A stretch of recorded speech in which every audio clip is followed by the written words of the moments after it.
Red Bull's biggest upgrade of the season was supposed to save Verstappen. Instead, it may have made the RB22 even more dangerous. Because Austria was not just another bad weekend. This was Red Bull's home race. Their biggest package of the year. The upgrade meant to fix the weight, the instability, and the impossible setup window. But before qualifying even reached its breaking point, the warnings were already there. Anti-stall problems, overheating tires, Hadjar saying the rear grip was not linear, the car grabbing, locking, losing support, forcing the driver to guess. And then Verstappen arrived at turn 9 in Q3. Full commitment, high speed, no room for hesitation. The rear snapped, the gravel swallowed the lap, and suddenly, Red Bull's miracle upgrade looked less like a solution and more like evidence. Because a faster car means nothing if it brings a driver closer to the cliff. If Verstappen cannot trust the rear when everything is on the line, then Red Bull's problem is not pace. It is danger. And Austria may have exposed the upgrade that pushed their season from bad to terrifying. Subscribe to the channel. The first thing that makes the Austrian crash so damaging is that Red Bull did not arrive with excuses. They arrived with a solution. That is what makes this different. If Verstappen had crashed in the same old RB22, with the same old problems, Red Bull could have said the upgrade was coming. They could have pointed to the development plan. They could have said the car was difficult now, but the answer was already on the way. But in Austria, the answer had already arrived. The biggest package of the season was on the car. The home race was the stage. The pressure was obvious. And Red Bull needed this upgrade to do more than find a few tenths. They needed it to change the feeling of the entire project. Because the RB22 had not just been slow, it had been uncomfortable, it had been unstable, it had been heavy, it had been difficult to balance. It had been the kind of car that could give Verstappen just enough pace to believe, then punish him when he tried to take everything from it. That is the worst kind of car for a champion. A slow car is painful, but clear. A fast, unstable car is dangerous because it invites commitment before it gives trust. And Verstappen is a driver who lives on commitment. He does not build his reputation by being cautious at the edge. He attacks the edge. He turns into corners with belief. He leans on the rear, feels a rotation, catches a movement, and creates time where other drivers create fear. For years, Red Bull gave him a car that could live with that. Sharp, yes. Aggressive, yes. But predictable enough for Max to turn violence into speed. The RB22 has not given him that same certainty. And Austria was supposed to prove the team had finally understood why. That is why the practice warnings mattered so much. Before the crash, before the gravel, before the yellow flags, before everyone replayed turn 9, the upgraded car was already speaking. And what it said was not comforting. In the first practice session, Verstappen suffered anti-stall trouble in the pit lane. That cost the team time. And time is everything when a major upgrade arrives. Every lap with a new package is a lesson. The engineers need clean runs. They need consistent feedback. They need tire readings, balance comments, aero data, and driver confidence. Red Bull did not get the smooth start they needed. Then came the tire complaints. Soft tires overheating too quickly. Little feeling. A car that was not giving Verstappen the calm, usable platform he needed to understand the new package. That already mattered. Because a major upgrade can look good on paper and still confuse the driver on track. But the real alarm came later. Turn 3. A slow right-hander. Not the corner where Verstappen eventually crashed, but a corner that revealed something just as important. Rear behavior. Hadjar described the sensation in a way that should have frozen the Red Bull garage. The rears were grabbing, locking up, losing support. The grip was not linear. The driver was constantly guessing. That phrase is the key to the whole story. Constantly guessing. Because guessing is not driving at the limit. Guessing is surviving the limit. A driver can accept a car that understeers. He can adapt to a car that oversteers. He can work around a car that is difficult on traction.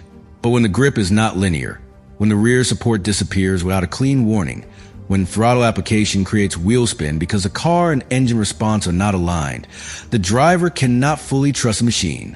He has to predict the unpredictable. And that is not how Verstappen wins. That is how Red Bull loses control. The most worrying part is that Red Bull did not deny the problem. Pierre Watch admitted there was clearly an issue in how they managed the engine there and how the car was operating. That line matters because it points to integration, not one isolated mistake, not one simple setup tweak. Integration, the way the power unit, rear tires, torque delivery, mechanical platform, and aerodynamic balance all come together when the driver needs grip.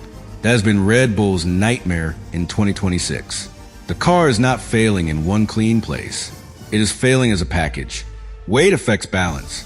Balance affects tire load. Tire load affects traction. Traction affects how the engine response feels. Engine response affects rear stability. Rear stability affects driver confidence. And driver confidence affects everything. That is why the upgrade was so important. It was supposed to bring the package together.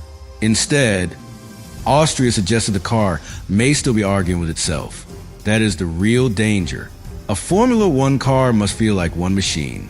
The driver should not feel separate systems fighting each other. He should not feel the engine arrive one moment too late. He should not feel the rear tires grab and disappear. He should not feel the aero platform support him in one phase, then abandon him in another, at the limit. Everything has to happen as one. But the RB22 has often looked like a car made of competing problems. And after the upgrade, that did not disappear. It may have become even more intense. Because when you change a lot on a Formula One car, you do not just add performance. You move the entire operating window. The car may now produce more downforce, but at a different ride height sensitivity. It may lose weight, but still not allow the ballast distribution the team really wants. It may improve one corner type, but disturb another. It may become faster in simulation, but less forgiving in the driver's hands. That is why upgrades are dangerous. Not because teams should avoid them, because every upgrade is a promise the car still has to keep at full speed. Austria was a promise. Turn 9 was a test, and the car failed in the most public way possible. Q3, home track, high speed, full commitment. The rear snapped. The lap vanished. That sequence is brutal because it connects the Friday warnings to the Saturday crash. Hadjar said the driver was guessing grip. Watch admitted a management issue. Verstappen lost early running. The car had tire feeling problems. Then Verstappen crashed when the corner demanded total trust. That does not prove, in a courtroom sense, that one exact upgrade part directly caused the crash. Formula One is too complex for that. But absolutely raises the question Red Bull did not want asked. Did the upgrade make the car better on paper, but more dangerous at the limit?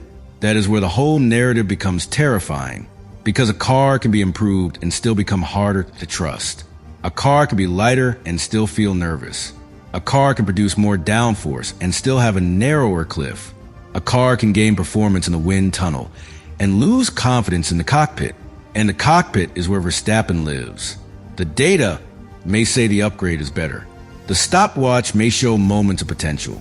The technical team may believe the package has moved the project forward. But if Verstappen reaches a corner like turn 9 and the rear gives up too suddenly, the driver's body gets the final vote. And the driver's body does not care about theory. It cares about survival. That is why Verstappen's crash cuts deeper than a normal mistake. It challenges the entire direction of Red Bull's development, because the team had already admitted significant shortcomings earlier in the season. The car had already been described as tough to drive.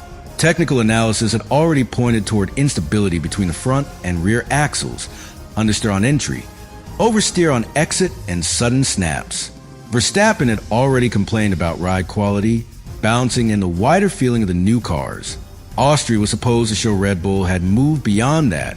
Instead, it looked like the same disease in a new form. That is the nightmare of development. You bring a package to solve the problem, and the problem comes back wearing a different mask. At turn 3, the mask was rear grip that did not behave cleanly. At turn 9, the mask was a high-speed snap. Different corners, different phases, same emotional message. The rear could not be trusted completely. That is a phrase Red Bull should fear. Because Verstappen can carry a car with less pace. He can fight from a lower baseline. He can extract results others cannot. but he cannot dominate in a car he does not fully trust. Not over a full season. Not against Mercedes. Not against Ferrari. Not when every qualifying lap requires absolute commitment. This is where the championship context becomes painful. Red Bull is not leading. They are not protecting a cushion. They are not calmly refining a dominant package. They are chasing from behind, and chasing from behind changes the meaning of every problem. When you are ahead, a flawed upgrade is annoying. When you are behind, a flawed upgrade is a crisis, because you needed that package to close the gap, and instead it may have created new questions. Mercedes will see that. Ferrari will see that. McLaren will see that. Every rival will understand that Red Bull's biggest update did not deliver the clean statement it needed. And in Formula One, rivals attack uncertainty. If they think your car is simply slow, they outdevelop you. If they think your car is unpredictable, they pressure you. They force you into qualifying fights. They challenge your track position. They make you use the tires harder. They make you drive in dirty air. They make your driver take risks, because they know the car may not respond perfectly. That is what Red Bull has now allowed the paddock to believe. The upgraded RB22 may be faster, but it may also be fragile at the edge. That belief is dangerous, because once it forms, every small moment feeds it. A slide becomes proof. A radio complaint becomes evidence. A poor exit becomes confirmation. A crash becomes a headline. That is how reputations form around cars. And the RB22 is dangerously close to becoming known as a car that makes Verstappen guess. That would be disastrous, because Verstappen's whole advantage is that he does not guess. He knows. He feels the car earlier than most drivers. He reacts before the slide becomes obvious. He trusts a sharp rear because he understands its language. He uses instability as a tool when it is predictable. But if the instability becomes non-linear, if the grip disappears without warning, if the engine response creates wheel spin when the rear is already weak, then his greatest weapon becomes harder to use. The car stops being a knife. It becomes a trap. That is what Austria suggested. And that is why the phrase "more dangerous" lands so hard. It does not have to mean the car is officially unsafe. It means the car may be more dangerous for Verstappen's championship, more dangerous for his confidence, more dangerous for Red Bull's development direction, and more dangerous at the moment where trust decides whether a driver can keep the lap alive.